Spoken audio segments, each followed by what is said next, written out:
They were about to execute a man for saving 47 lives, and the whole galaxy was watching. This was happening on Concordia Prime, a jewel of light and metal hanging in the blackness of space, a station that had seen 10,000 years of history. But what it was about to witness would set the next 10,000 years on fire. And at the center of it all stood one man, Thomas Chen. His hands were cuffed in glowing blue energy. He was 43, with salt and pepper hair, wearing an engineer's uniform that was torn and caked with grime from his arrest 3 weeks ago. Around him, the grand chamber rose in level after level, packed with beings from 1,000 different worlds, all there to see justice done. But only 5 of them really mattered.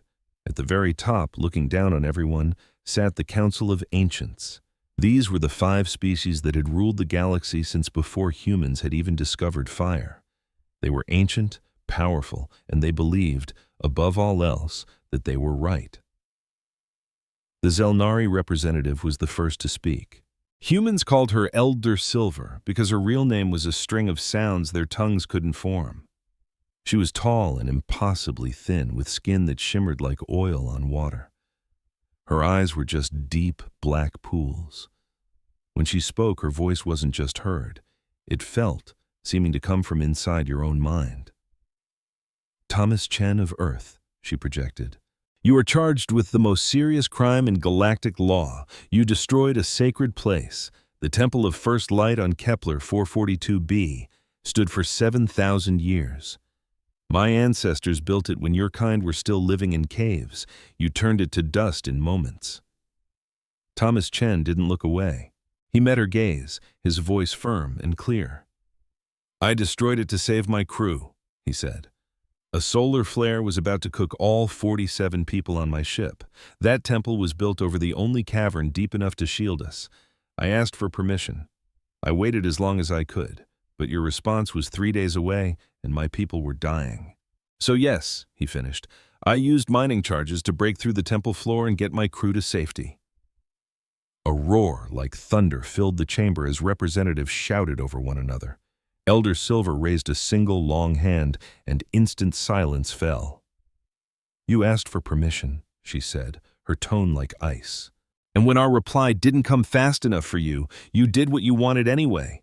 This is the very reason humans are a danger. You are impatient, destructive. You think only of yourselves. The human ambassador, Maria Santos, shot to her feet. She had been fighting for Thomas Chen for 3 solid weeks. She was a small woman with fierce, determined eyes, running on pure adrenaline and no sleep. Elder Silver, Maria pleaded, we understand the temple's importance. We will rebuild it. Name your price. We will accept any punishment. But Thomas Chen saved 47 lives. He had to make an impossible choice. Doesn't that have to count for something? Another council member, a massive being of living rock the humans called Elder Stone, leaned forward. Dust trickled from his mouth as he spoke. It counts for nothing, he rumbled. Laws exist for a reason. If we bend them for every good excuse, then we have no laws. We have chaos, and chaos is what killed billions before the council brought order. A third member, a shimmering outline of a creature called Elder Whisper, made a sound like wind rustling dead leaves. Your species has only been among the stars for 50 of your years, she hissed. In that short time, you have started 12 conflicts, violated 43 trade agreements, and ignored countless quarantine zones and cultural laws. You ask for one more exception, when we have already given your kind far too many. Maria Santos felt her hope crumble. She knew this was coming, but the words still cut deep. She glanced at Thomas, who gave her a tiny, sad nod. He knew it too. The fourth council member, Elder Deep, spoke, his bubbling voice translated by a machine. We have debated this for 3 weeks. We have heard every argument, Elder Deep gurgled, but we must consider the message this sends. If we are lenient, we are telling the galaxy that humans can break our most sacred laws whenever they please. No, the law must apply to all, equally. The fifth and final member, a being of contained plasma that humans called Elder Flame, had been silent until now. His voice crackled like a fire. Thomas Chen, he said, Do you truly understand the gravity of what you have done? Thomas was quiet for a long moment. Then his voice rang out, clear and strong. I understand I destroyed something you hold sacred, he said. And I understand I broke your law, but I also understand that I saved 47 people from dying in agony. So yes, I understand what I did, and I would do it again. The chamber exploded into chaos. Aliens from every corner of the galaxy were on their feet, screaming in outrage and shock. This human showed no remorse. He would do it again. Elder Silver raised her hand. The chamber fell silent as a tomb. Then you leave us no choice, she said. The Council of Ancients finds Thomas Chen guilty. The sentence is death, to be carried out now and broadcast to every civilized world. Let this be a lesson to humanity. Maria Santos screamed, "No!" She lunged forward, but guards grabbed her. The decision was final. The council was already rising to leave. Thomas Chen stood tall. He looked at the empty seats of the council, then at the thousands of faces staring at him. His voice was amplified, booming through the chamber. My name is Thomas Chen, he said. I'm a human, an engineer, a father to 2 daughters on Earth. I'm a husband to a woman I love more than life itself. And I'm about to die because I chose to save my crew instead of protecting an empty building. He let that sink in. The entire chamber was holding its breath. I came to the stars with hope, he continued. I thought we would find friends out here. I thought the ancient races would have wisdom and compassion to share. He looked right at the council's empty thrones. I was wrong, he said, his voice dropping to a low, dangerous tone. You value your rules more than life. Your buildings more than people, your pride more than justice. And now you're going to kill me to prove a point. Guards were closing in on him now, their energy weapons whining as they charged. But here's what you need to understand, Thomas said, his voice turning hard as diamond. You think this is a lesson for humanity? You think this shows us our place? He actually smiled, a cold, sharp thing. You have no idea what you've just unleashed, he said. We came in peace. We tried to follow your rules even when they made no sense. We tried to be your friends. The guard seized his arms, dragging him toward the execution platform in the center of the room. But you've just taught us the real truth, Thomas yelled over his shoulder. The galaxy doesn't respect hope or peace. It only respects power. Well, you're about to get a lesson in power. You're about to see what happens when you take everything from us. His voice echoed as they forced him onto the platform. My death won't be an ending. It will be the beginning of something you cannot possibly imagine. You think your 10,000 years of rule makes you safe? History is written by the survivors, and you just made damn sure that humans will survive, no matter the cost. Elder Silver's voice cut through the air. Execute him. The beam of energy was silent and absolute. Thomas Chen was there one moment and gone the next. He was just gone. A flash of light. A puff of ash. The chamber was utterly silent. Maria Santos collapsed, sobbing. The other humans stood frozen in horror. It couldn't be real, but it was. The broadcast signal shot out across the light years. On 1,000 worlds, on 1 billion screens, the council showed their power. They wanted everyone to see their message. Break our laws, and you will be erased. The law is absolute. And on Earth, in a quiet little house in California, a woman named Lisa Chen just watched her husband turn into dust. Her 2 daughters huddled beside her, their sobs echoing in the silent room. Jennifer, the older one at 15, tried to be strong for her 12-year-old sister Sarah. Just 3 months ago, they'd waved goodbye to their dad as he left for a colonial mission, promising he'd be back in 2 years. Now, they knew he was never coming home. Lisa Chen sat motionless, not a single tear falling. She was far beyond tears. She stared blankly at the screen, her eyes seeing nothing. Her brain refused to accept what it had just witnessed. The galaxy had murdered her husband for the crime of saving people. The council had made a spectacle of his death because he was a good man. In that instant, something inside Lisa Chen shattered. And at that very same moment, something shattered inside millions of humans watching with her. Across Earth and its colonies, the broadcast had played out in horrified silence. They all saw Thomas Chen die.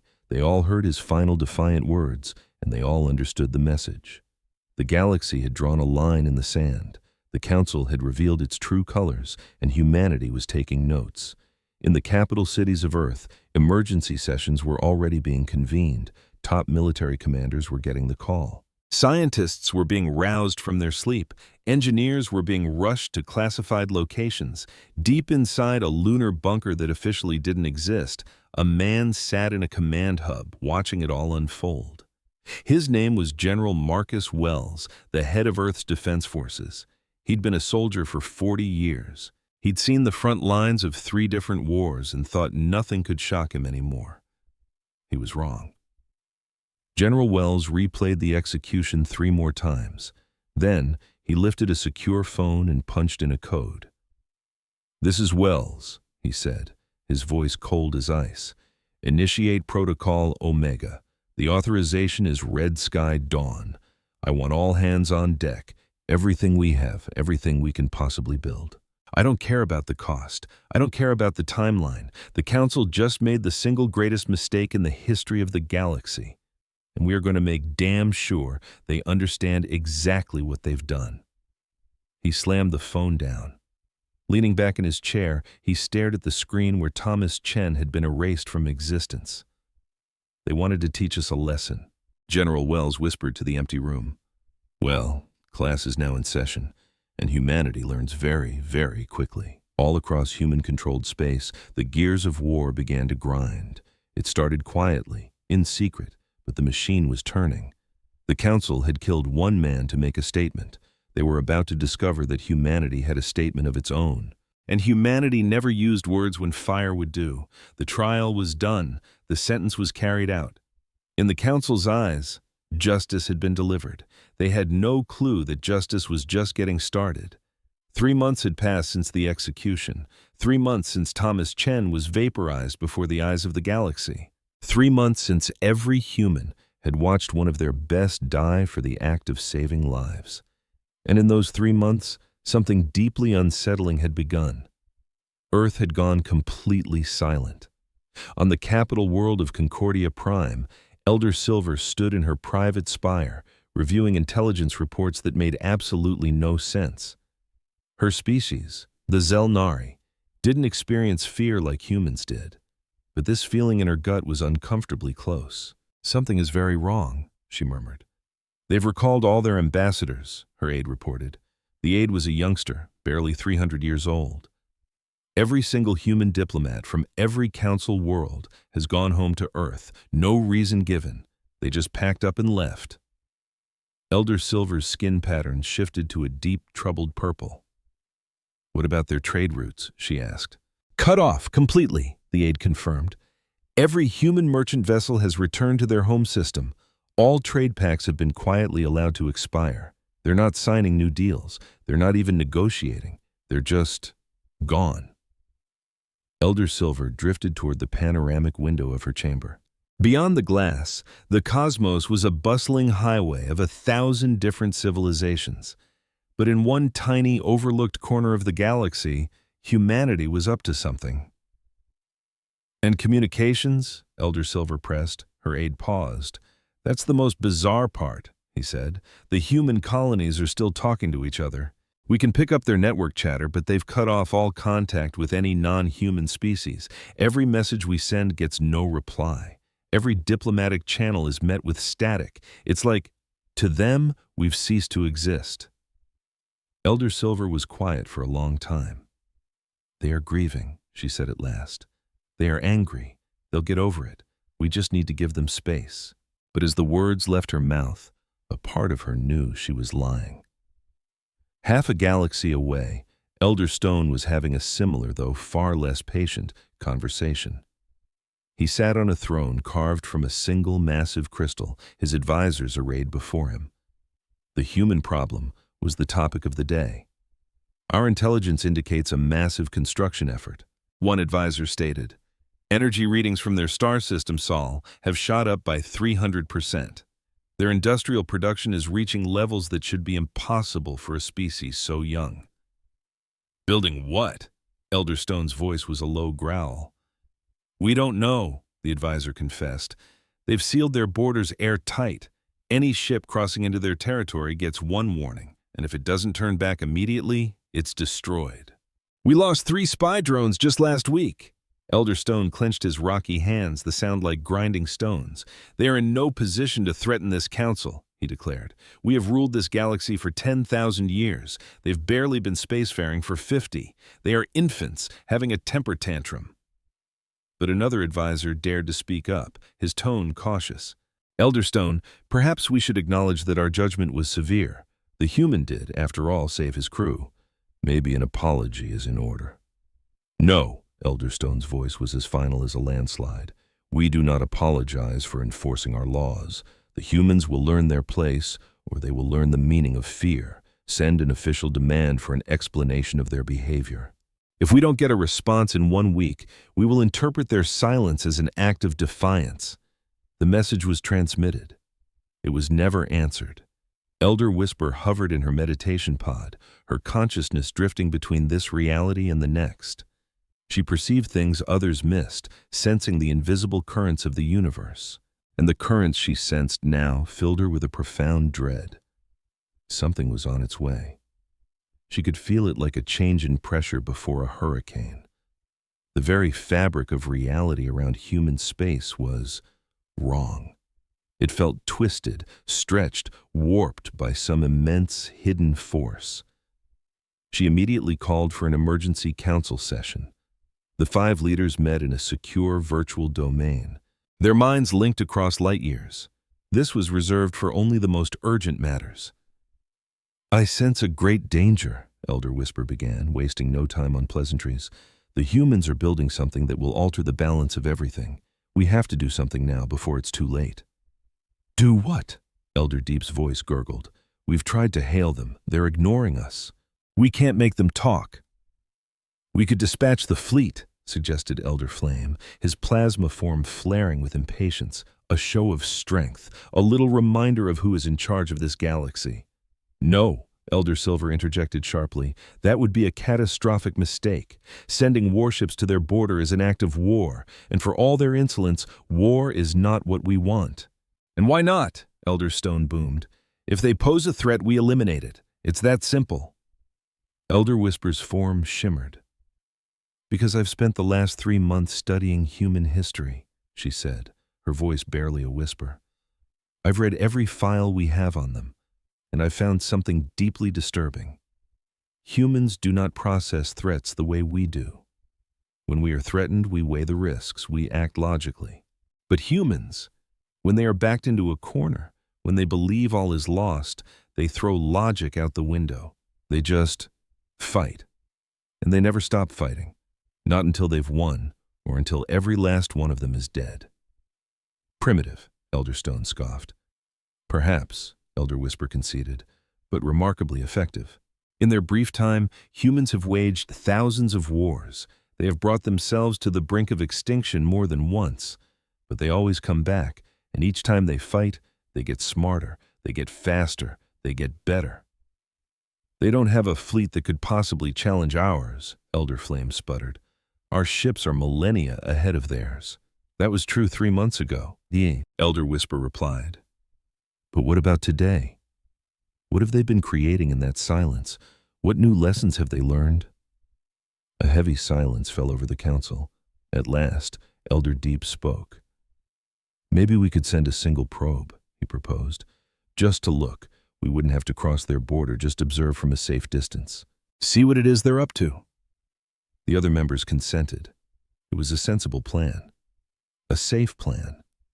They dispatched a top-of-the-line Zelnari probe to the edge of human territory. It was a masterpiece of engineering, virtually undetectable, designed for covert observation. It cost more than a small moon. It survived for 17 seconds. The probe slipped into the border zone and powered up its long-range sensors. It immediately picked up colossal energy blooms, shipyards operating at speeds that defied physics, and what appeared to be a new fleet being assembled. But the numbers were all wrong. The scale was impossible. There were too many. Way too many. The probe beamed its final packet of data back to the Zelnari homeworld, and then it ceased to exist. There was no attack warning, No hail, no threat. One instant, the probe was there. The next, it was a cloud of superheated vapor, annihilated by weapons that had targeted it the microsecond it entered their scanning perimeter. Elder Silver analyzed the data from the probe's final moments. What she saw on the screen made her skin patterns flash a brilliant stark white, the Zelnari expression of pure, unadulterated shock. "This can't be," she'd breathed, her voice trembling. "This is simply not possible." But the data was real. In the 3 short months since they had executed Thomas Chen, humanity hadn't been mourning. They hadn't been sulking. They had been working.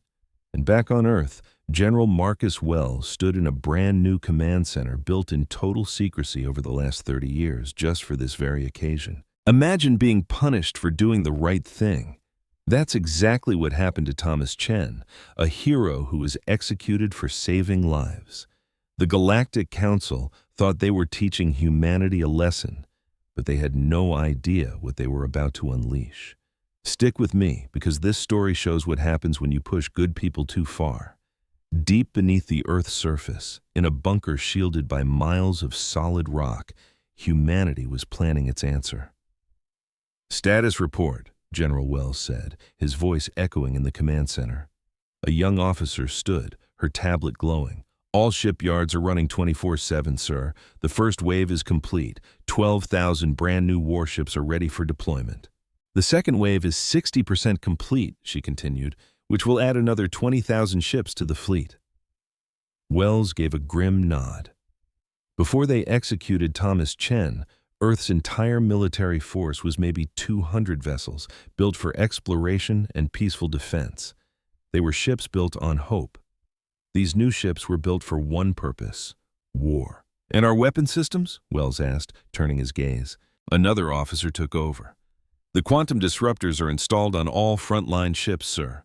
Our tests show they slice through Zelnar shields like they're not even there. The new AI cores are learning at an incredible rate.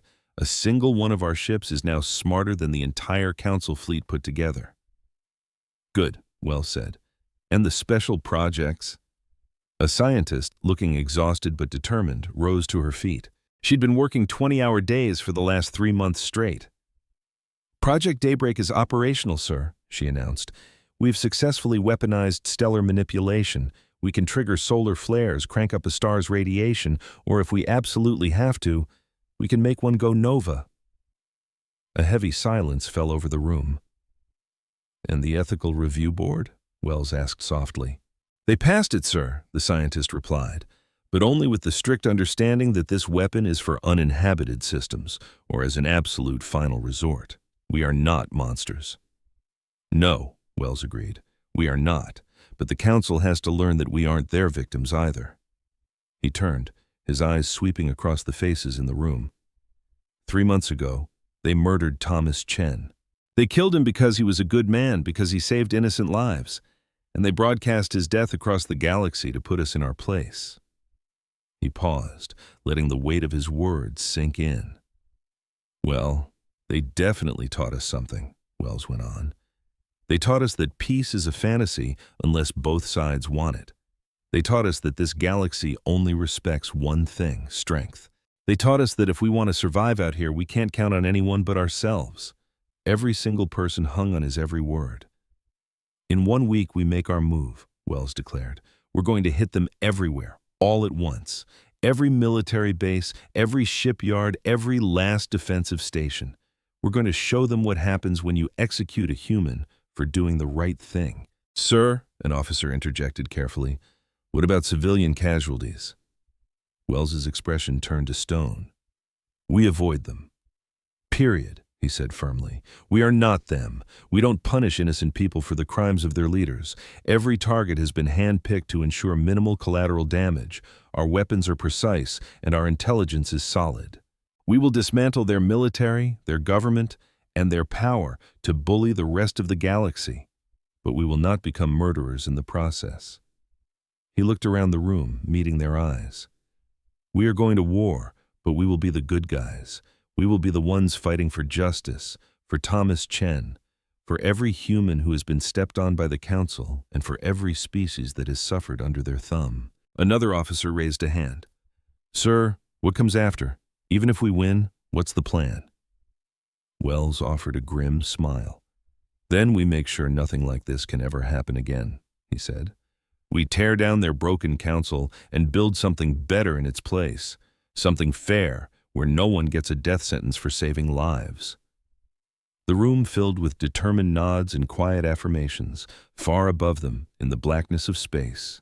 Thousands of ships were massing, their hulls painted a deep black that made them nearly invisible against the starfield. They carried weapons the council couldn't even imagine, crewed by men and women who had watched Thomas Chen die and decided enough was enough. On Mars, entire cities had been converted into factories churning out war machines. On the Moon, training academies ran day and night. Out in the asteroid belt, humble miners had become expert weaponsmiths. Humanity had been silent for 3 months, but they had been anything but idle.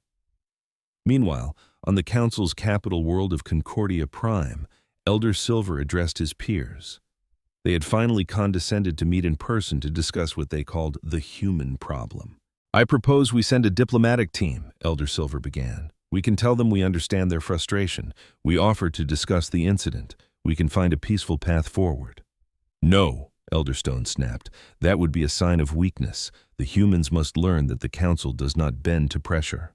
What pressure? Elder Deep scoffed. They've done nothing. They haven't sent a single threat. They've simply gone quiet. Exactly, Elder Flame shot back. That silence is a threat in itself. It's an act of defiance. It makes the Council look weak to the other races. It was then that Elder Whisper, who had been silent the whole time, finally spoke. I had a vision, she said, her voice a soft murmur. I saw fire. I saw Council worlds engulfed in flames. Our fleets shattered. I saw everything we've built turn to ash. The other council members just stared at her.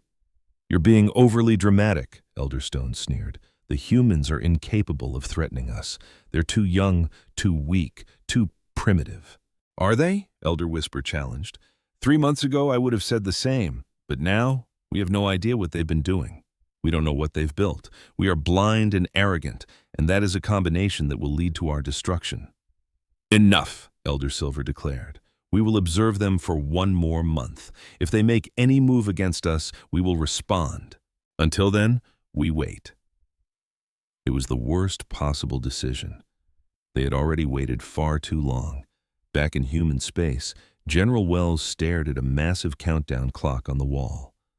7 days, 168 hours. Then the galaxy would find out what happens when you push humanity to the breaking point. Sir, an aide said quietly from the doorway. Are you certain about this? Once we start, there's no turning back. Wells nodded slowly, his eyes never leaving the clock. I'm sure, he said. They made their choice when they killed Thomas Chen. They declared that a human life is worth less than their precious rules. Now, we're going to show them what a human life is really worth. We're going to show them what we'll do to protect our own. The aide retreated, leaving Wells alone in the vast command center, surrounded by screens showing his fleet. Thousands of ships, hundreds of thousands of soldiers, all poised and ready. This is for you, Thomas, Wells whispered to the empty room. You saved 47 people.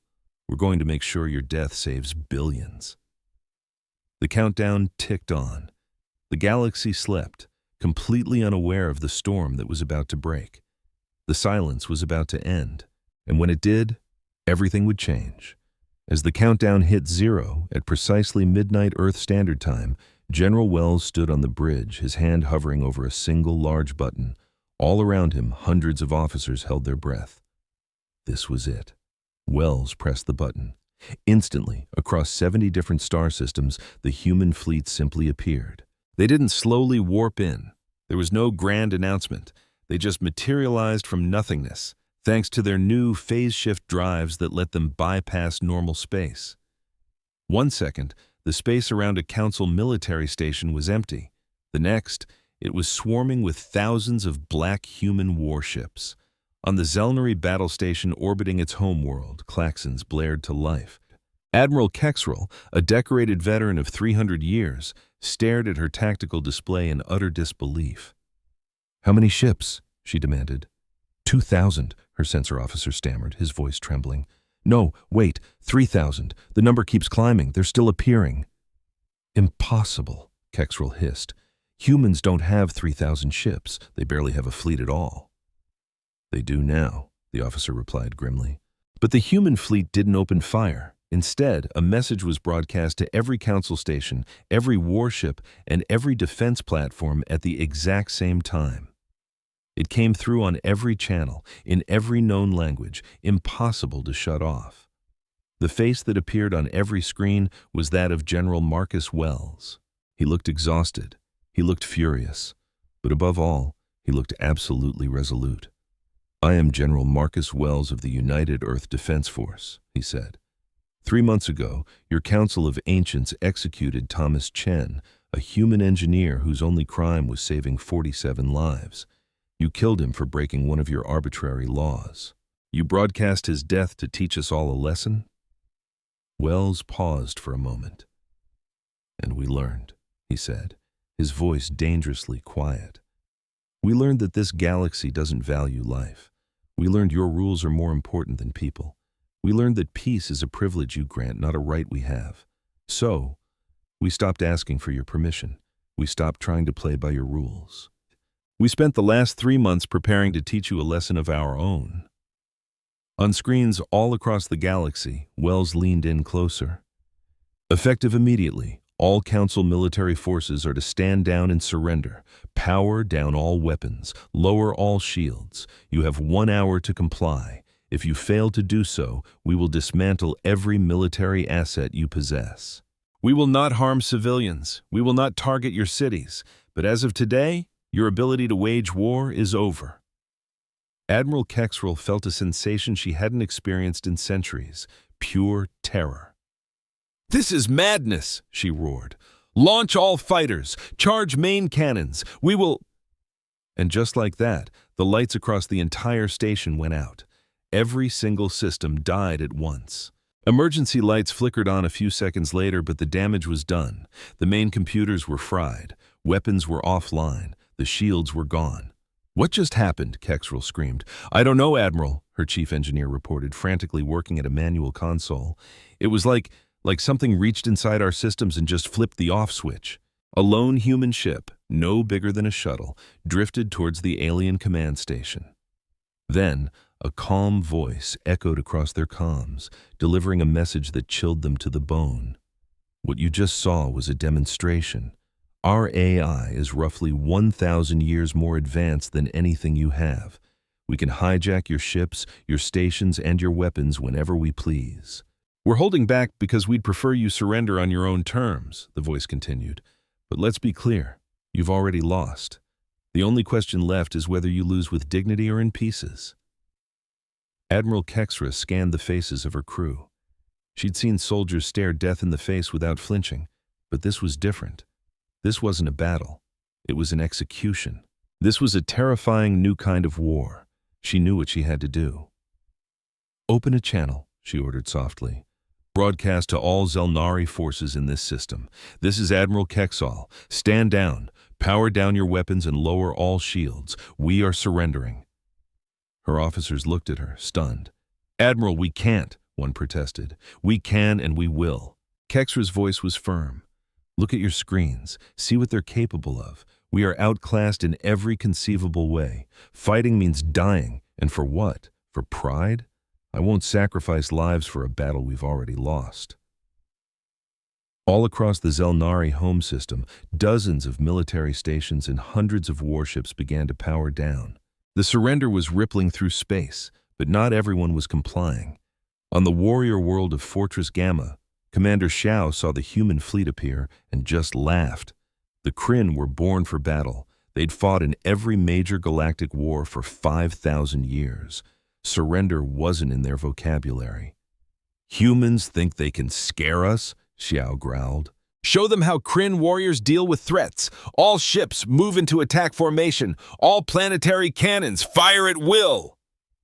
His officers scrambled to obey. In moments, hundreds of Kryn warships launched from the planet as thousands of ground-based cannons aimed for the sky. This was what they lived for. The human fleet didn't even bother to slow down. The Kryn ships fired first, unleashing massive plasma blasts, each powerful enough to shatter a city, all firing in perfect unison. The energy beams tore through space, carrying enough force to crack a moon. But when they reached their target, the human ships were simply gone. They hadn't sped up or swerved. One moment they were there, the next they were somewhere else entirely. Their phase shift drives let them sidestep attacks by ducking out of normal space for a split second. The Kryn fired over and over, but every single shot hit nothing but empty space. Then the humans returned fire. Strange beams of impossible light shot out from their lead ships. This wasn't laser or plasma, it was something else entirely. Quantum disruptors, weapons that didn't just damage things, but tore apart the very atoms that held them together. Wherever the beams touched a Kryn ship, it simply dissolved. No fire, no explosion, just a warship turning into a drifting cloud of atomic dust. In 10 seconds, 100 Kryn warships ceased to exist.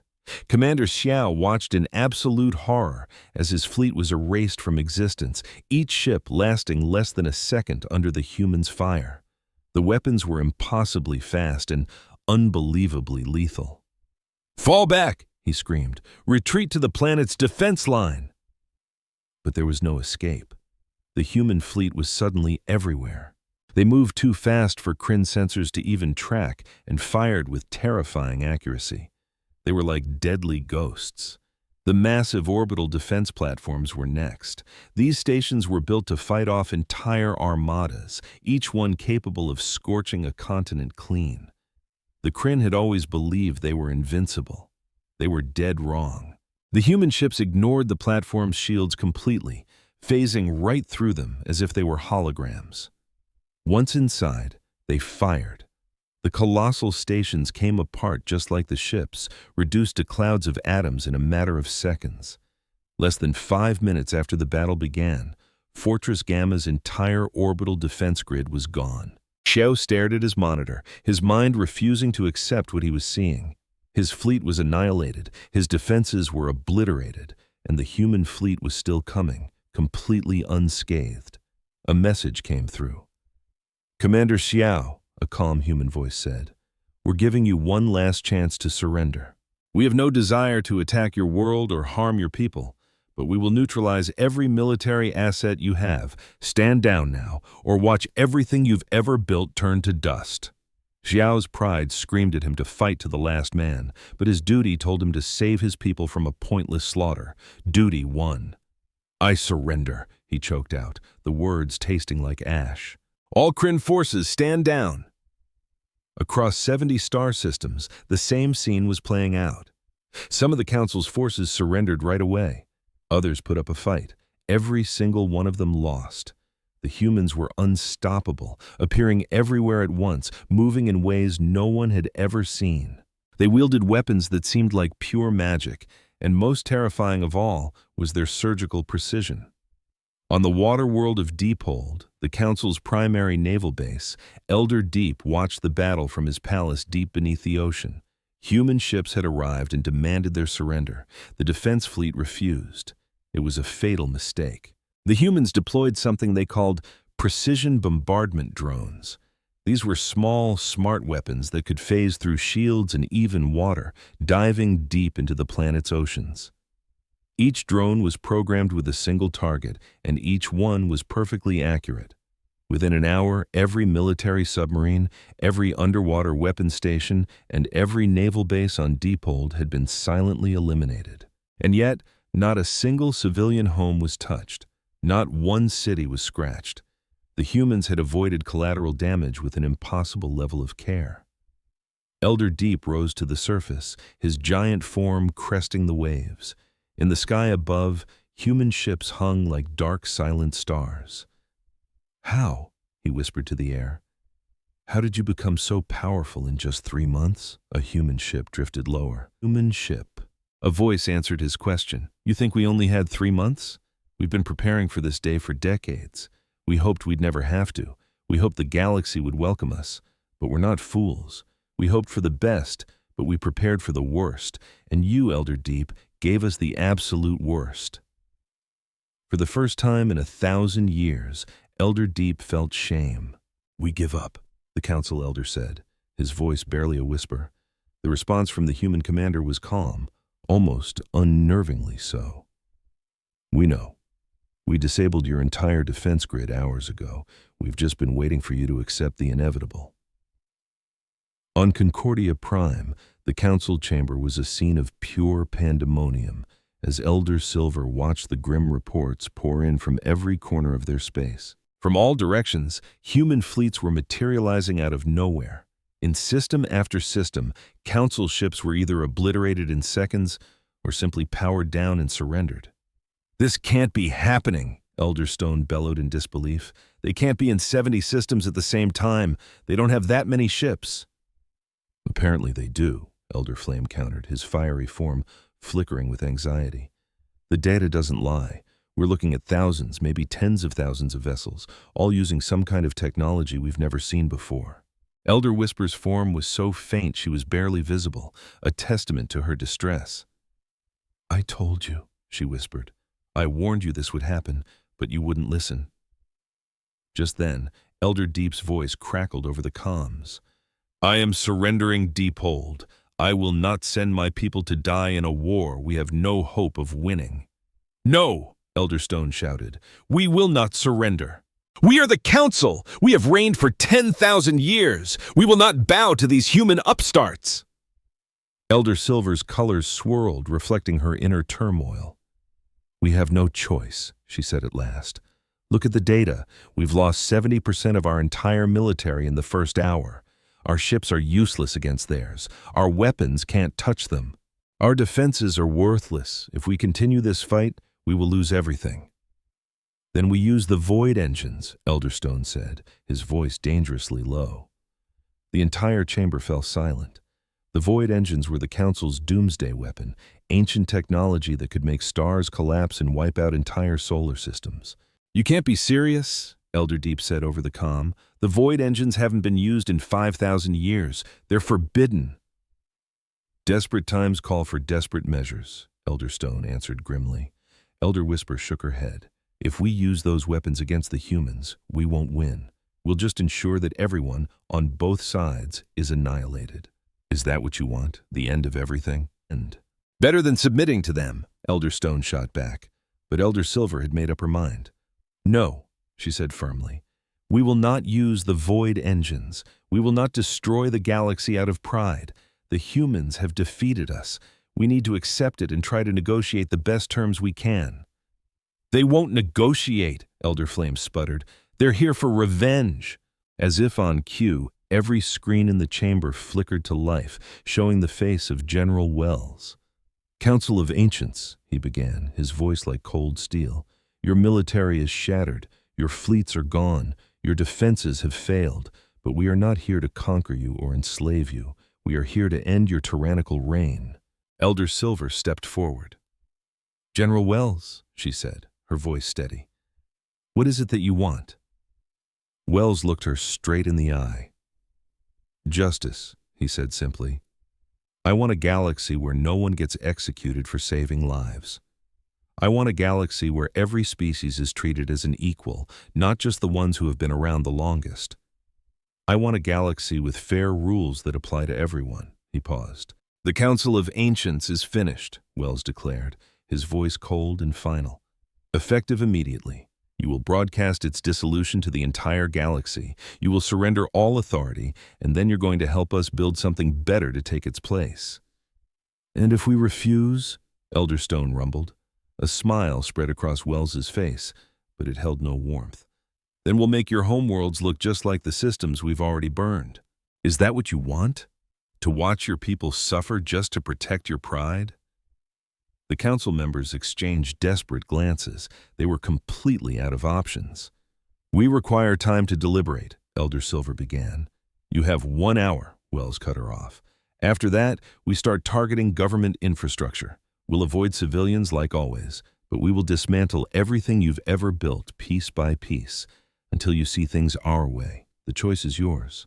The screen blinked to black, plunging the chamber into a heavy silence. 10,000 years of absolute rule, about to crumble in a single hour, all because they had executed one human. It felt like a fever dream, an impossible nightmare made real.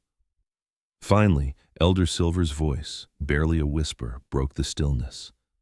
"We surrender. We will announce the dissolution of the council. We will cooperate." Elder Stone shot to his feet. "I will have no part in this," he snarled. "I will not bow to children." He stormed out of the chamber as the others watched him go. "Let him rage," Elder Deep sighed. "He'll either face reality or become a relic of the past." Elder Silver looked around at the defeated faces. "How did it come to this?" she asked, her voice trembling. "How did we, the wise shepherds of the galaxy, get so thoroughly beaten in a single day?" Elder Whisper answered, her voice filled with a sad clarity.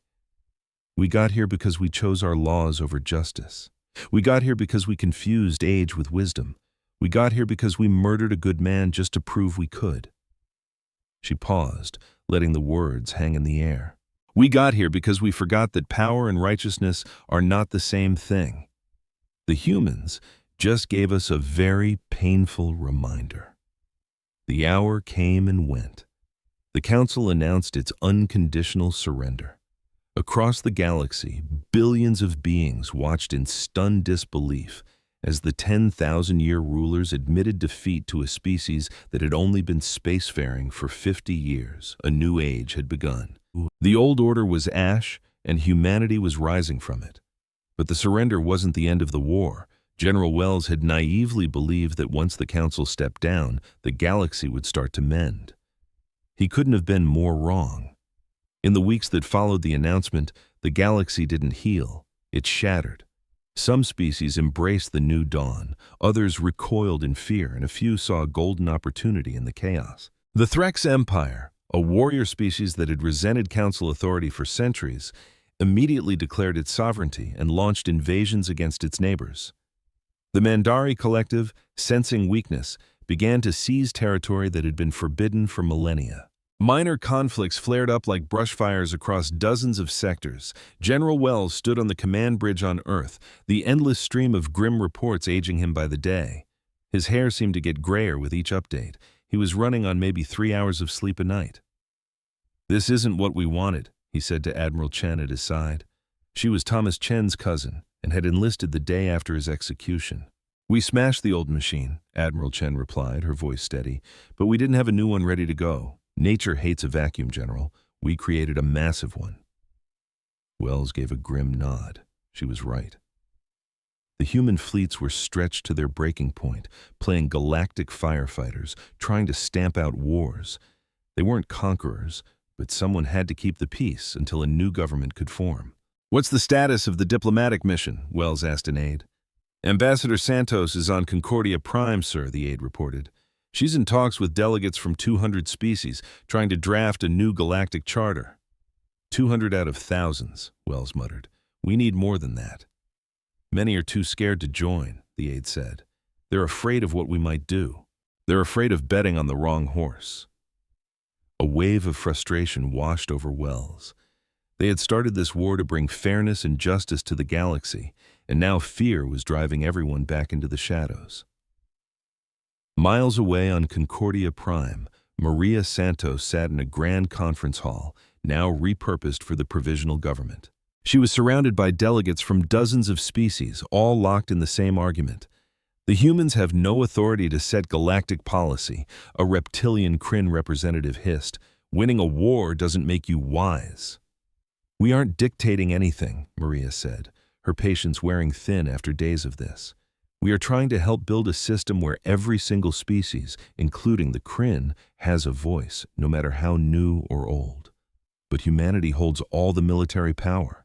The voice came from a small, crystalline being.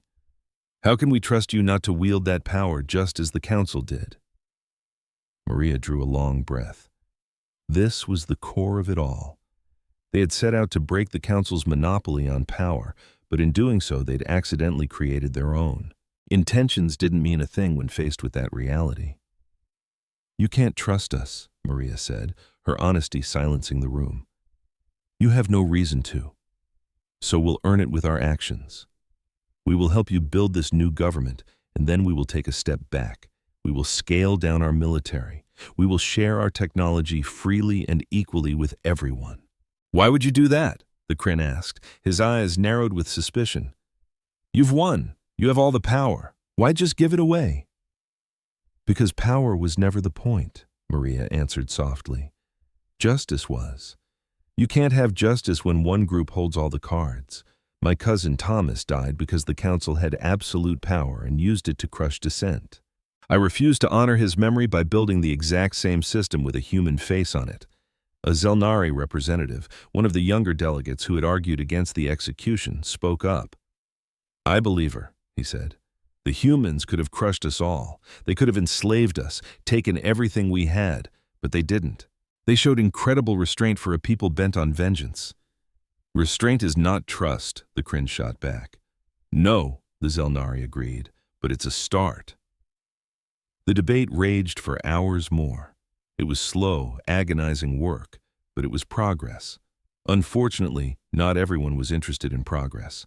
In a hidden base carved into a dead moon, Elder Stone was meeting with his own coalition. These were the hardliners, the ones who saw surrender as the ultimate betrayal. "The council was weak," Elder Stone's gravelly voice echoed. "They capitulated without a real fight. They threw away 10,000 years of our history because of one bad day." "And what was your alternative?" a Zelnari admiral demanded, his skin flushed a deep, angry red. "We were beaten, because we never used our ultimate weapon," Elder Stone countered. "We still have the void engines. We could erase their homeworld from existence. We could make them pay." A chilling silence fell over the room. Everyone knew of the void engines, ancient, terrifying technology left behind by a long-dead civilization. The council had kept 3 of them in secret, their ultimate last resort. "Using them would be genocide," a Kryn general said carefully. "Earth has 10 billion inhabitants. We would be murderers on a scale never before seen." "They attacked us," Elder Stone retorted. "They shattered our fleets. They shamed us in front of the galaxy. We have every right to defend our honor." "It's not defense when you attack a civilian world after you've already surrendered," the Zelnari admiral shot back. "It's pure vengeance, and it would turn every other species against us." "Let them turn," Elder Stone said. "At least we would die with our pride intact." The Kryn general shook his head. "Pride is a cold comfort when you're vaporized," he said. "And if we hit Earth with a void engine, the humans will unleash hell on us. They may not stop the first shot, but they will make damn sure we die right alongside them." "Perhaps that's a price worth paying," Elder Stone said, his voice dangerously low. "Perhaps it is better to die on your feet than to live on your knees." "You're insane," the Zelnari admiral said, rising. "I came here to discuss better terms of surrender, not to plot a suicide pact for our entire civilization. I want no part of this." The admiral stormed out, and several others followed, but many stayed. Many agreed with Elder Stone. They believed their honor was worth dying for. And so, in the shadows, they began to plan. The first sign of trouble came when a human patrol ship picked up strange energy readings on the fringe of old council space. As they drew closer, they found a small, dark fleet, drifting silently like a ghost convoy. "This is Captain Rodriguez of the UEES Discovery," the patrol leader broadcasted. "Unidentified ships, please identify yourselves and state your intentions." Only static answered. "Run a full scan," Rodriguez ordered. A moment later, his tactical officer looked up, puzzled. "Captain, these ships, they're ancient. Designs match council vessels from 5,000 years ago, but their power cores are hot. And there's something else, a massive cycling energy signature from the flagship. I've never seen anything like it." A chill ran down Rodriguez's spine. "Send everything we have to Fleet Command now," he said, "and keep scanning. I want to know what the hell that thing is."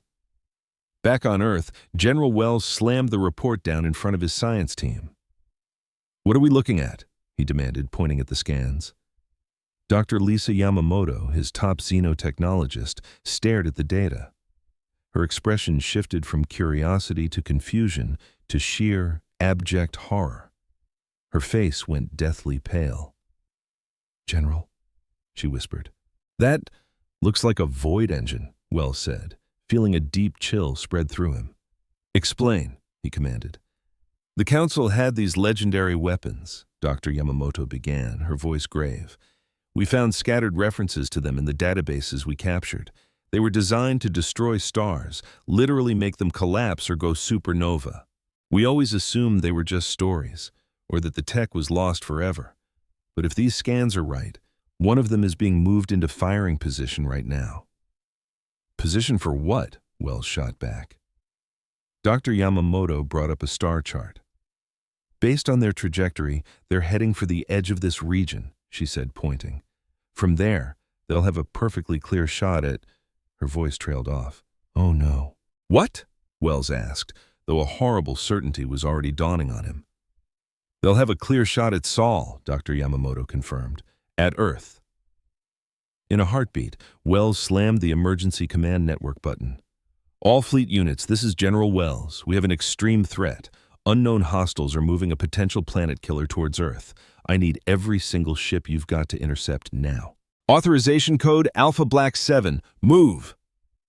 All across human-controlled space, ships on patrol and on guard duty suddenly changed course, accelerating towards the coordinates Wells had broadcast. Within hours, a massive fleet of over 1,000 human vessels was converging on the location, but the ships carrying the Void engine had a dangerous head start.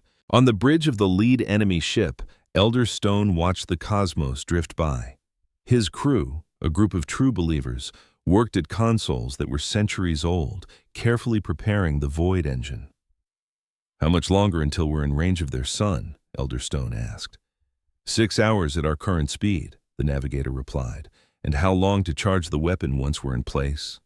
"Roughly 2 hours," the weapons officer chimed in. "The technology is ancient. It needs time to gather that kind of power." Elder Stone ran the numbers in his head. The humans would spot them soon, if they hadn't already. Their fleet would be on its way. But if they could just get into position and start charging the weapon, the humans would be trapped in an impossible situation. They could attack, but if they damaged the Void engine, it might detonate right there. It could destroy everything for light years, maybe even set off a chain reaction. Or they could try to talk.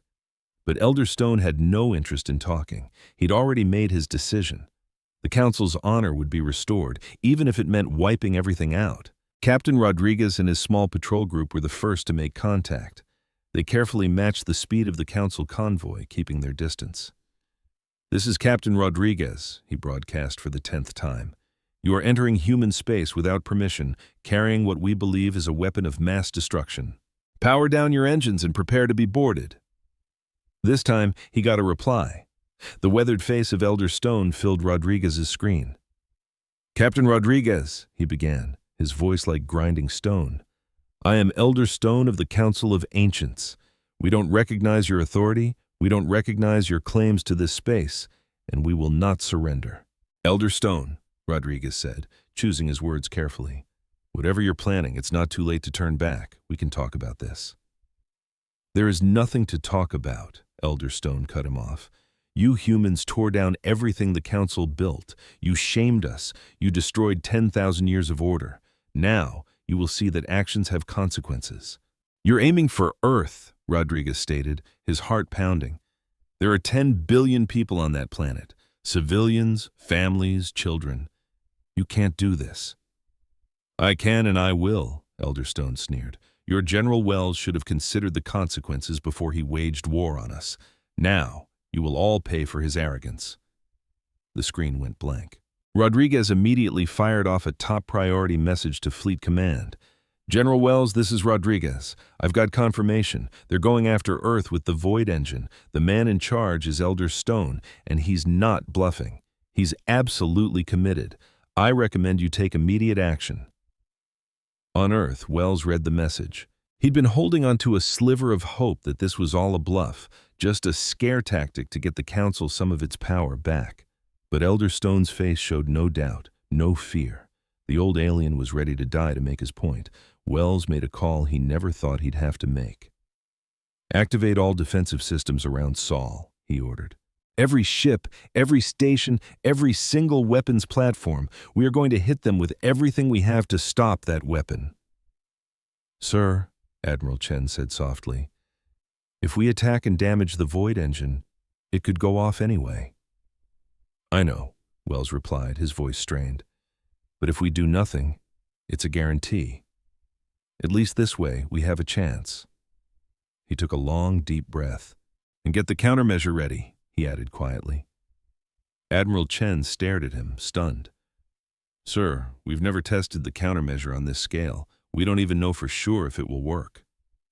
Well, Wells said grimly, we're about to find out. The countermeasure was humanity's secret answer to the Void engine. For months, scientists had been racing to find a way to stop the ancient weapon. They had a theory. They'd run endless simulations, but it had never been tested in the real world. Now, they were about to try it for the first time, with the survival of Earth on the line. The full human fleet finally arrived, a massive force of over 2,000 ships surrounding Elderstone's tiny group of relics. The difference in firepower was staggering. The humans could have vaporized the convoy in an instant, but they couldn't take that risk.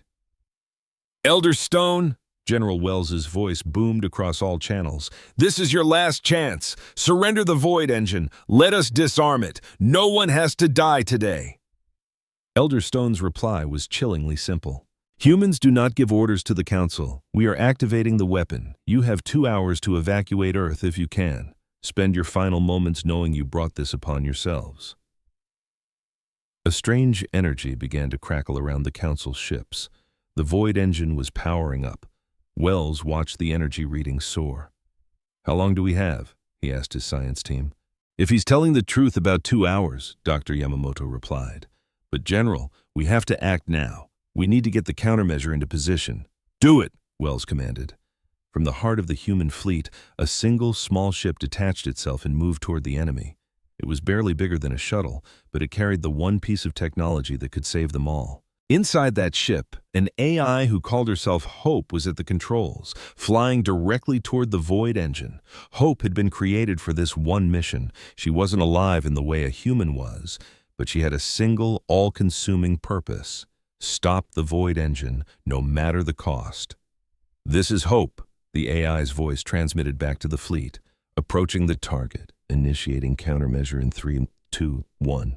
The small ship unleashed a pulse of focused energy. It was built on the same science as the Void engine, but in reverse. Instead of tearing a star apart, it was designed to stabilize it, to strengthen the very forces that held matter together. No one knew if it would actually work. The pulse washed over the Void engine, and for a tense second, nothing happened. Then, the energy readings from Elderstone's ship went haywire.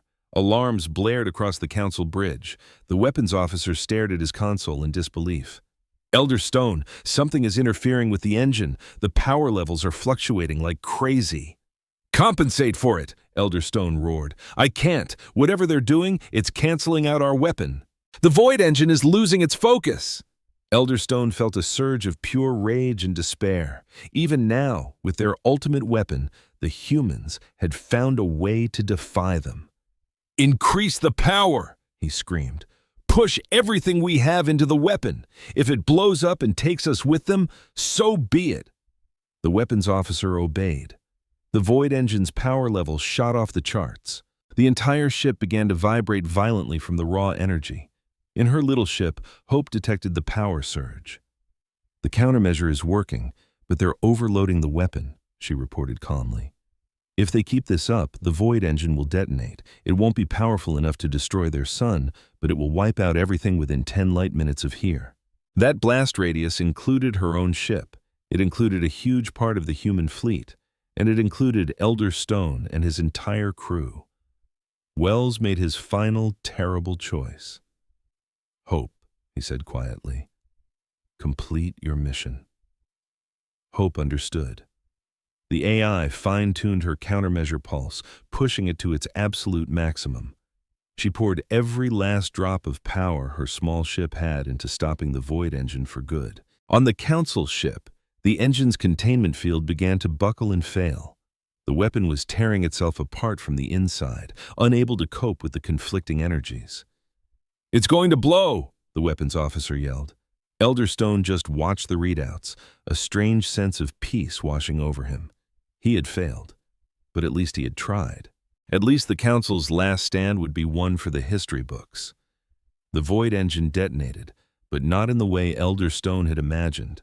Hope's countermeasure had worked perfectly. Instead of expanding outward in a wave of pure destruction, all that energy collapsed inward. It imploded, creating a brief, silent flash of brilliant light and a harmless pulse of radiation. And then, it was gone. Elder Stone and his crew were vaporized instantly, consumed by the very power they had tried to unleash. But the human fleet was safe, Saul was safe, Earth was safe. Back in the command center, General Wells watched the energy readings return to normal. The threat was gone. "The Void engine," Dr. Yamamoto said softly, "has been neutralized." The countermeasure was a success. Hope had stopped it. "What's Hope's status?" Wells demanded. The line went silent. "Hope was at the epicenter of the implosion," Admiral Chen said, his voice barely a whisper. "She didn't make it." Wells squeezed his eyes shut. Another hero gone. Another life traded to keep Earth safe. "Make sure her story is told," he ordered. "She just saved 10 billion people." Word of the failed attack shot across the galaxy. It was the Council's last, desperate gamble to cripple humanity. But humanity had answered, not with overwhelming firepower or a thirst for revenge, but with brilliant science and heartbreaking sacrifice. The species that had been on the fence about trusting humans were starting to see them in a new light. An AI had sacrificed itself to save Earth. That was the headline. But the truth was deeper. The humans could have obliterated the enemy convoy the second it appeared, wiping them out without any risk. Instead, they tried to save everyone, even the ones trying to kill them. They couldn't save Elder Stone and his crew, but they had tried. And that meant something. On Concordia Prime, Maria Santos heard the news. She stood before the assembly of species and let her voice ring out. "Today, the last remnants of the old council tried to annihilate my homeworld," she said. "They failed, but more importantly, we tried to save them. We searched for a solution where nobody had to die. We weren't completely successful, but we tried." She scanned the faces of the assembled representatives. "This is the foundation of our new galactic government," Maria declared. "A community where we try to save everyone, even our enemies. A community where justice isn't a code word for revenge. A place where we can disagree without committing genocide." "Is such a thing even possible?" the Kryn representative asked softly. "It has to be," Maria replied simply, "because the alternative is something none of us can afford." A long silence hung in the chamber. Then, one by one, heads began to nod. The new order was being born, not from fear or power, but from the simple hope that a better way was possible. It was never going to be easy, but nothing worthwhile ever is. 6 months had passed since Elder Stone's final act, 6 months since the old council's last gasp, 6 months spent building something entirely new.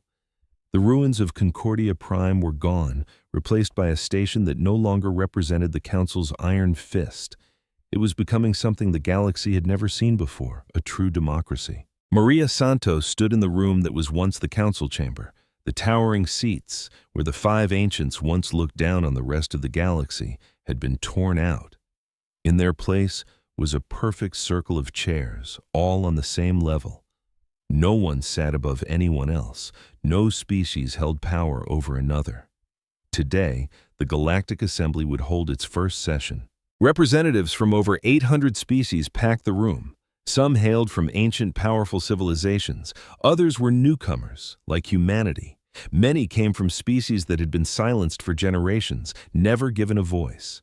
But in here, they were all equals. Maria called the session to order. As the chief architect of the assembly, she was chosen as the first speaker, a role she insisted would be temporary. "In 1 year, we will hold elections," she had promised. "Anyone from any species can run." Her voice, amplified, filled the chamber. "Welcome. Welcome to the first true galactic assembly. For 10,000 years, this galaxy was ruled by 5 species. Today, that changes. Today, we start building a government where every single voice matters." A wave of applause answered her, a strange and wonderful sound from so many different beings. Some clapped hands, some clicked and chirped, others flashed patterns of light or vibrated in harmony. But the meaning was universal: approval. "Our first order of business," Maria went on, "is to ratify the new Galactic Charter. This document was drafted over the last 6 months by representatives from 200 different species. It lays out the fundamental rights and responsibilities for every civilization in the galaxy." The charter appeared on screens around the chamber, translated into 1,000 languages at once. "Article 1, Maria read, "All sentient beings have the right to life, liberty, and self-determination. No species may enslave, commit genocide against, or otherwise annihilate another species. Any violation will be met with intervention by the full assembly. Article 2, all species have the right to representation in this galactic assembly. No one can be excluded because of their age, level of technology, or home system. Article 3, no single species or group of species may execute a citizen of another without the consent of that citizen's home government. All justice must honor the sovereignty of individual worlds." This was the Chen Protocol, named for Thomas Chen. It was a promise that no one would ever again be killed for breaking a law they didn't know existed, or for being forced to make an impossible choice. Maria continued, reading through the Charter's articles on trade, warfare, exploration, resource rights, and cultural preservation. It wasn't perfect. It was full of compromises that left everyone a little unhappy. But it was fair. When she finished, she looked out at the sea of faces. "This charter is the best effort of hundreds of worlds," she said. "It is designed to prevent the abuses of the past while letting all of us grow and prosper. The question before you is simple. Will you approve it?" The vote took 3 long hours. Every species got 1 vote, regardless of their population or power. Earth's vote was worth the same as the mighty Zelnari Empire. The Kryn had the same say as a species that had just discovered fire a century ago. When the final tally came in, the results flashed on the screens. 743 species voted in favor, 57 voted against, 20 abstained. The Galactic Charter had passed. The chamber erupted. Each species celebrated in its own unique way, a chaotic and beautiful symphony of joy. Through it all, Maria felt tears streaming down her face. They did it. They had actually built something better. After the session, Maria walked the corridors of Concordia Prime, needing a moment to herself. She ended up on an observation deck, staring out at the star-dusted blackness. A figure shimmered into existence beside her. It was Elder Whisper, the council member who had warned against attacking humanity. "Congratulations," Elder Whisper said softly. "You have achieved something truly remarkable." "We achieved it," Maria corrected gently. "This wasn't just humanity. This was all of us, working together." Elder Whisper's form seemed to waver. "I wanted to apologize," she said, "for Thomas Chen, for everything the council did. It was wrong. I knew it was wrong back then, but I wasn't strong enough to stop it." Maria was quiet for a long moment. "I appreciate that," she said finally, "but I'm not the one you need to apologize to. It's Thomas's wife, his daughters, and the 47 crew members he died to save. They're the ones who carry that loss." "I have tried," Elder Whisper said. "I've sent messages to his family. They haven't replied." "Give them time," Maria advised. "They're still grieving, but I think one day they'll be glad to know that his death led to all of this, that he didn't die for nothing." The two of them stood in shared silence, watching the distant stars.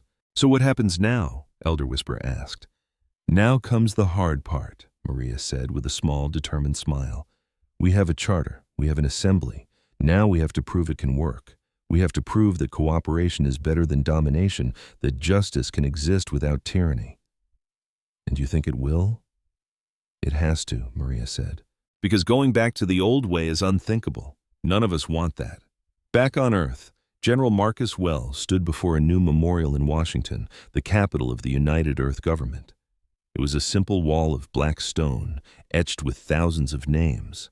Every human who had fallen in the war against the Council. At the very top, one name was carved larger than the rest: Thomas Chen. Beneath it, an inscription read, "He saved 47. They saved billions." Wells rested his hand on the cool stone. He was retiring today. The war was over. The peace was holding. His work was done. "I hope we did right by you," Wells whispered to the name on the wall. "I hope this is what you would have wanted." A voice came from behind him. He would have wanted everyone to make it home. Wells turned to see Lisa Chen, Thomas's widow. She looked tired, the grief of the last 6 months etched on her face, but her eyes were steady. "Mrs. Chen," Wells said, surprised. "I didn't expect to see you."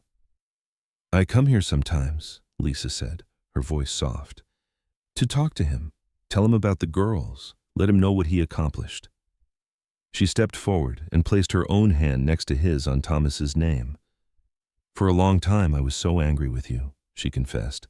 "Angry that you used his death to start a war. Angry that you turned my husband into a symbol."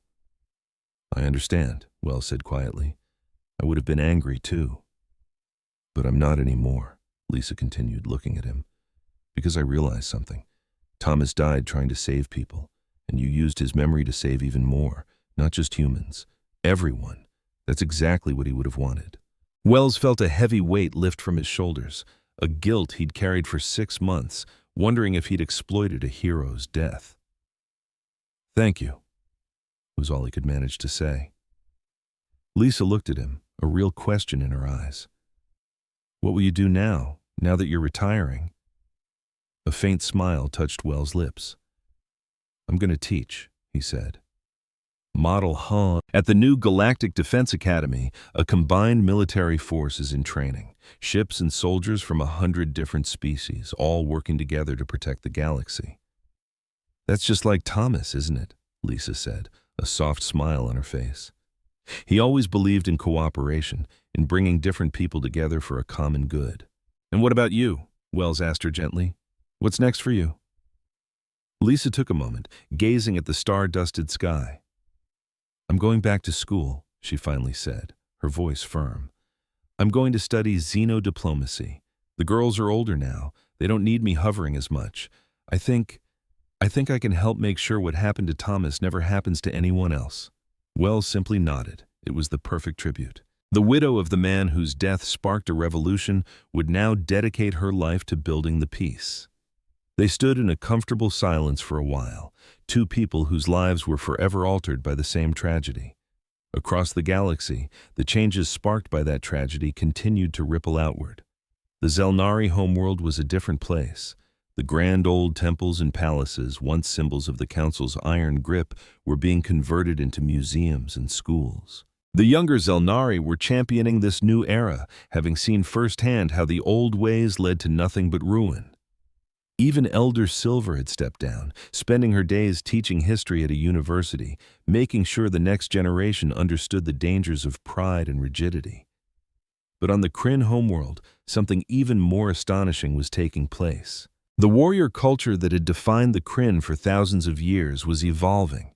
Strength and courage were still prized, but they were now being aimed in a new direction. Commander Geel, the very same officer who surrendered Fortress Gamma, had become one of the most passionate advocates for the new Galactic Defense Force. He tirelessly argued that a true warrior's purpose is to protect the weak, not just to conquer the strong. His ideas were controversial among the old guard, but the youth were listening. Meanwhile, the aquatic species of Deepold were flourishing. Elder Deep had used his considerable influence to champion environmental protection laws in the new Galactic Charter. Now, dozens of species were collaborating to heal polluted worlds and restore shattered ecosystems. Even the Threx Empire, which had tried to take advantage of the chaos when the Council fell, was brought into the fold, not by force, but through a combination of economic pressure and diplomatic isolation.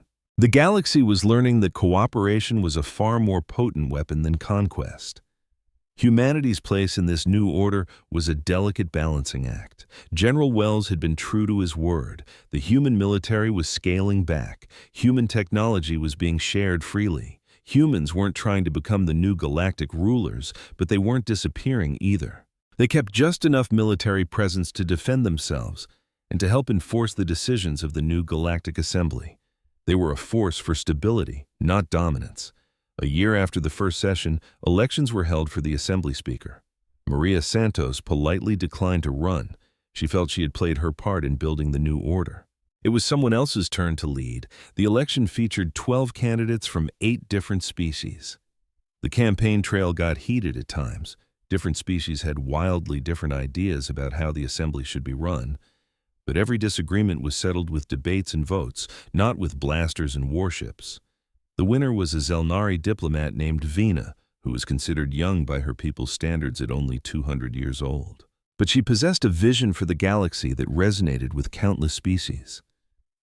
"We must remember," Vina said in her acceptance speech, her voice echoing through the chamber, "that this assembly exists because we failed, because the old council valued its laws more than it valued justice, because we forgot that the purpose of government is to serve the people, not to rule them. We can never forget that lesson." She paused, her vibrant colors shifting to a somber, respectful silver. "We must never forget Thomas Chen," Vina declared, "a human who died because he chose to save lives. His death was an injustice, but his legacy is this assembly. His legacy is a galaxy where that kind of injustice will never happen again." The chamber fell silent for a heartbeat. Then, from the human delegation, a single person began to clap. More joined in. Soon the entire hall erupted with displays of respect from every corner of the galaxy. In a quiet house in California, Lisa Chen watched the ceremony with her daughters. Jennifer was 16 now, already working on her application to the Galactic Defense Academy. Sarah, at 13, was completely fascinated with xenobiology. "Dad would have loved this," Jennifer said softly. "He really would have," Lisa agreed, her heart aching with a bittersweet mix of pride and loss. "He always believed the galaxy could be better. He just never got to see it happen," she added. "But we did," Sarah chimed in, her voice full of a wisdom beyond her years. "We got to see it because of him." Lisa wrapped her arms around her daughters, pulling them close. Together, they watched as the galaxy her husband had died to change continued to grow, to evolve, to heal. And on Concordia Prime, in a small, peaceful garden built into the rebuilt station, a memorial stood. It was a simple stone, etched with names. Thomas Chen's name was right at the top. Below his were the names of every single soul who had perished in the war that followed. Humans, Zelnari, Kryn, Deepold citizens, and so many others. At the very bottom, an inscription was carved in 100 different languages. They died so that the galaxy could be reborn. Let us honor them by being worthy of their sacrifice. Maria Santos visited the memorial often. But today, she wasn't alone. General Wells was there, in town for a conference. Elder Whisper had materialized nearby, a shimmering presence, and Admiral Chen stood a few feet away, paying his respects. "Do you think we did it?" Wells asked, his voice low. "Do you think we actually built something worth all that pain?" Maria gazed at the names carved into the stone. "Ask me in 100 years," she replied. "Right now, all we've done is build a foundation. Whether it holds or crumbles depends entirely on what we choose to build on top of it." "Fair enough," Wells conceded. Elder Whisper's voice was like the rustling of leaves in the wind. "I have a vision," she said. "Not a prophecy, merely a hope. I see a galaxy 1,000 years from now, a galaxy where species work as one, where young civilizations are nurtured and taught, not conquered and controlled, where conflict is settled with words, not with war." "Can a galaxy like that truly exist?" Admiral Chen wondered aloud. "Admiral Chen, it can if we make it exist," Maria said firmly. "That's the whole point. The galaxy isn't some fixed state of being we just have to accept. We can shape it. We can make it better." A small smile touched her lips. Thomas Chen understood that. He saw an impossible situation, and he found a way to change it. He broke a sacred law to save lives because he knew that laws are meant to serve people, not the other way around. "The council killed him for understanding that," she continued, "and by doing so they only proved him right. Wells nodded slowly. The old galaxy was broken, he said. So we shattered it completely. But sometimes you have to break something all the way down before you can fix it right. And now we're fixing it, Admiral Chen added. Not perfectly and not quickly, but we are trying. The four of them stood together in silence for a while, an unlikely alliance. A human ambassador, a general, an admiral, and a being from one of the oldest species in existence, but they were bound by a single, powerful purpose: building a better galaxy. Back on Earth, in the main chamber of the United Earth government, a new tradition had taken root. Every session now began with a moment of silence for Thomas Chen, a solemn reminder of why they fought, why they built, and why they never stopped trying.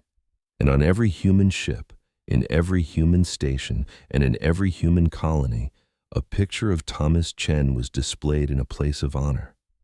Not as a warrior or a hero, but as an engineer, a father, a husband, a good man who made an impossible choice and paid the ultimate price for it. His death had ignited a revolution, but more importantly, it had ignited a conversation, a galaxy-wide discussion about what justice, fairness, and civilization truly meant. That conversation was still going. It would echo for years, for decades, for centuries. There would be failures. There would be conflict. Some species would fight against the change. Some would try to drag the galaxy back into the darkness. But the foundation was solid. The Galactic Assembly was real. The Charter was law. And species were finally learning to work together instead of just tolerating one another. It wasn't perfect. It would never be perfect. But it was better. And for now, better was enough. 10 years after Thomas Chen's execution, on the anniversary of that dark day, a ceremony was held on Concordia Prime.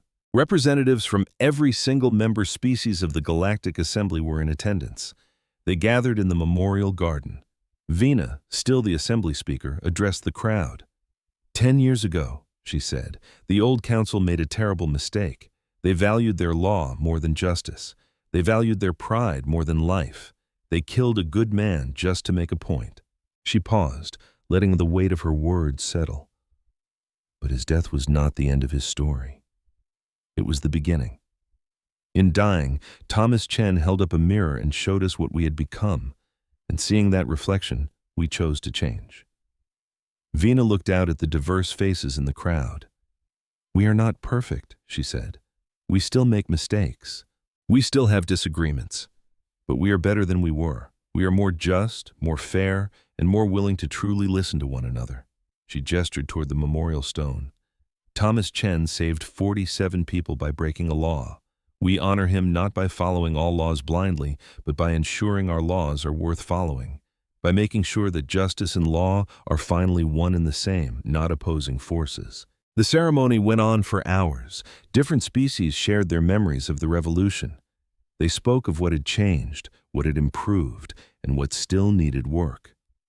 And at the very end, they all stood together in a shared moment of silence, honoring the man who died to save his crew, honoring all those who died in the war that followed, and honoring the fragile, beautiful hope that their deaths had truly meant something. Back on Earth, in a quiet California backyard, Lisa Chen and her daughters gathered around a small screen to watch the official ceremony.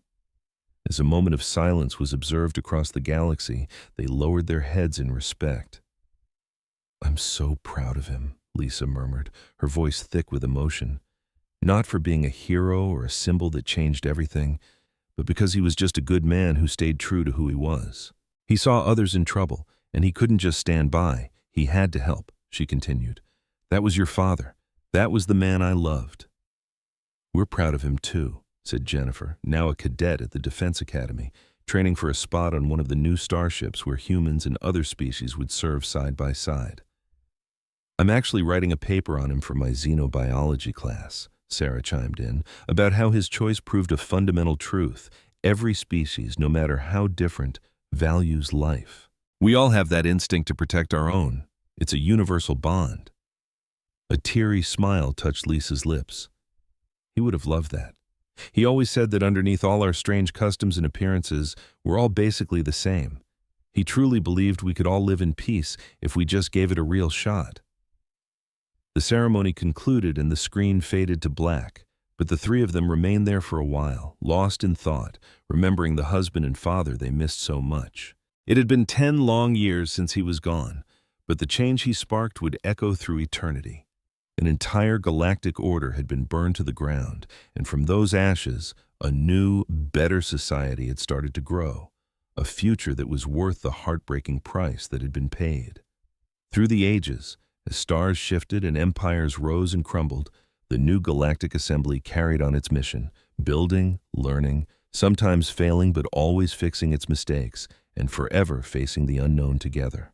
And through it all, no one ever forgot. They never forgot Thomas Chen. They never forgot the day the old council publicly executed a lone human. They never forgot the day the galaxy caught fire in response. And they held tight to the lesson that was forged in pain and sacrifice, that justice isn't a gift handed down from the powerful. It's something that everyone has to build together, for each other. It takes hard work, unending watchfulness, and the courage to do the right thing, especially when it's the hardest thing to do. Thomas Chen knew that. He lived by that code, and he died for it. And now, 10 billion souls across 1,000 worlds were doing their best to follow his lead. The galaxy was far from perfect. It never would be. But for the first time, it was genuinely trying. And really, that's the most anyone can ever do. To try, to build, to hope, and to never ever forget what freedom and justice truly cost. The memorial garden on Concordia Prime was peaceful beneath the light of alien suns. The names etched into the memorial wall were a permanent, silent tribute to the cost of that peace, a promise to future generations. And all around the memorial, new flowers were blooming. They had been planted by people from a dozen different worlds.